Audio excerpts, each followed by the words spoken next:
Hi and welcome to Sounds Heavenly. I'm here with David, who you'll probably know from the B&O forums as Mr. Roast. Hello. And thank you for letting me come and visit. And we're starting what I hope will be a series with meeting the B&O superfans. So if you like Bang & Olufsen new and old, come and join us.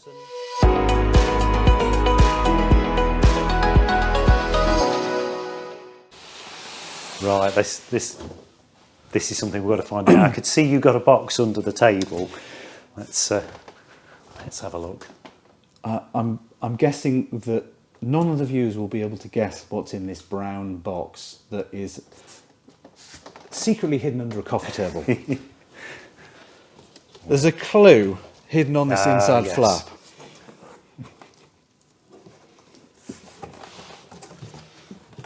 You can. Thanks. Any clues yet, Steve? Wow. Now, Beogram. I'm tempted to say 4,000 at this stage. You are not wrong, Steve. Oh, wow. So if you want to, so the easiest way to do it Yeah. is if you hold the box. Yeah, sure. And then if you could just take off the polystyrene off that end. Yep. Pop it on the table.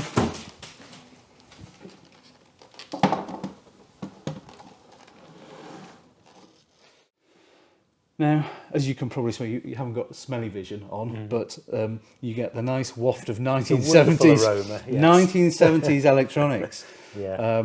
You know, the first thing with anything of this age is the electrolytic capacitors will need replacing. Yeah. And with something like this, it's not a case of just taking one out and putting another one in. No. All the values have got to be done. It's beyond my skill level. You know, there's a guy on the forum, a really talented guy who's kind of restored my other 4,000. And you know, without the collective efforts of people that have that talent, a lot of this stuff would end up just being chucked out. Yeah. But it's so over-engineered that technically, if the groove on the record was the opposite way, it could play the record backwards. Wow. We've got some amazing things here. I mean, I'd probably say every single one of these items is a rarity. And I'm jealous just looking at these to start with. And what have we got here? What's the story? Well, the bits that we've got on the table here are a selection of things which kind of tell my story with B&O. Yeah. So we've got the Beolit 400 here. Now, this actually predates me. This was something that my parents bought in the early 70s and was always in the corner of my mum and dad's kitchen. So I'd come down on a morning getting ready for school, and in the corner of the kitchen would be the radio. I never paid it any attention.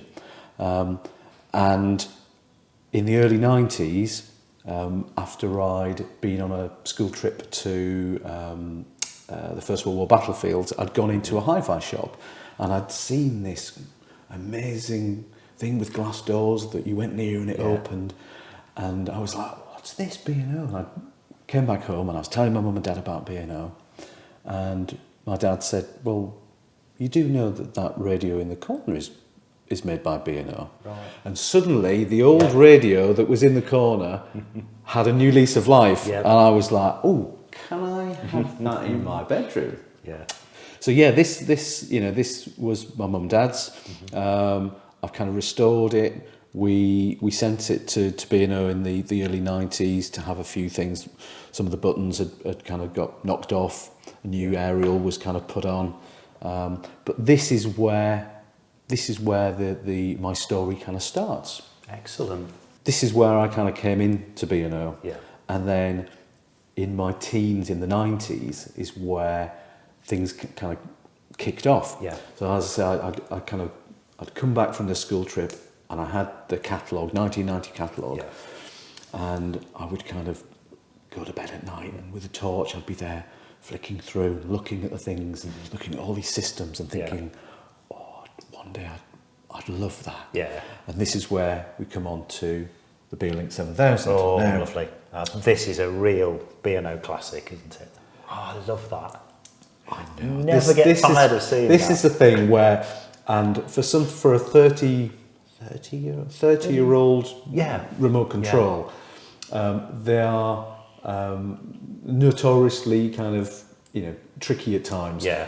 Because the mechanism actually works, giving B&O secrets away, but there is a small pressure sensor in the foot. Yeah. And if you get it in the right position, it works. But if you don't, then it Yes. doesn't. Oh, here we go.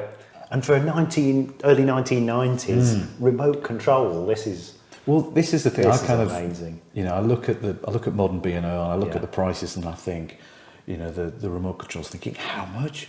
But at the time, 1992, 93, this list price UK £700, Yeah. which that's a halo, isn't it? Virtually. exactly. Yeah. And it's. I think you can see the kind of DNA of B&O's thought process of Yeah. kind of controlling multiple things. Yeah. Yeah. Moving on from my teens, which were the David Lewis design. Yeah. You've got the kind of 6000s behind you, and the classic B&O 90s products. Yeah. But then looking backwards to the Jakob Jensen and the kind of the 70s design, which leads us on to the BMI 2000. Yeah. This was something that I saw in an accessories catalogue, and I thought, oh, that looks nice. Yeah. I have no need for a microphone. I have tested it, and it does work, Yeah. but no need for it. But the design and seeing the for the theatre, the microphone, it That's looks right, like yes, it's there's very much pays homage to this. exactly, and it's that the mechanism where Yeah. it's Oh yes, the, because you turn it to lock the feet. Is that so, right? yeah, the feet are inbuilt, Yeah. and they flip up here, Yeah. and you can turn that and it Yeah. locks it. So if you want to be the Tom Jones, Yes. and Just yeah. And it's so elegant. It's so nice and solid to hold. but I'm very tempted to get one of these BO mics to use on YouTube with a bit of modification, but we'll see. We'll see. Maybe. treat yourself, Yeah. Steve. That's all I can say. And then, what other bits have we got here? Yeah. Well, Ooh. Is that the SH4 shaver? it is. Yeah. Now, I'm not a shaver addict, so I've got to admit I read it on the side of the box. Well, yes, I was going to say you're Yeah. looking very clean shaven Yes, today, thanks, Steve. but, yeah. Maybe I could do with a little bit of a trim. This is something that I knew that B&O produced because I was fortunate enough many years ago to go over to Struer, and we were shown around the archives Yeah. of B&O. I haven't plugged it in. No. It's purely something to look at, and an oddity really, something that is there, part of my collection that is more of a kind of talking point, because Yes, people yeah. generally don't know that B&O produced electrical cosmetic kind of devices. Yes. There's not that much information online about them, No. which is one of the kind of difficulties. Certainly pre kind of mid 60s, Yeah. information about B&O products is a bit sketchy. Yeah. From the 60s into the 70s, 80s, 90s, Yeah. there's a wealth of information, which is one of the things where with the older brochures, obviously I've been kind of going through and digitising the ones that I've got and the ones that Oh you yes, and that is brilliant. Actually, I'll put a link on screen right now, and also in the video description, so that you can access all the B&O brochures that are digitised. So, And if anybody has any that are from the early 60s or before, whether they want to scan them themselves, it would be really good, because that's the period of time where there's a lack of information out there, and it's something that the teen me, if I'd had the internet back then, I would have spent many an hour just kind of looking at the old products and finding out the things about them. But and then this last thing here, which a blue box, but this is the thing that when I was younger, As I say, I used to look at the catalogues and Yeah. dream about the things that I couldn't afford. But then I would have the accessories catalogues, and there were the things that were a little bit more affordable. And this, a B&O blank cassette tape, Yeah. this is where my true addiction comes in. I really, really like this. This is the thing that if the house was burning down, Yeah. this is the thing that I would kind of go and rescue.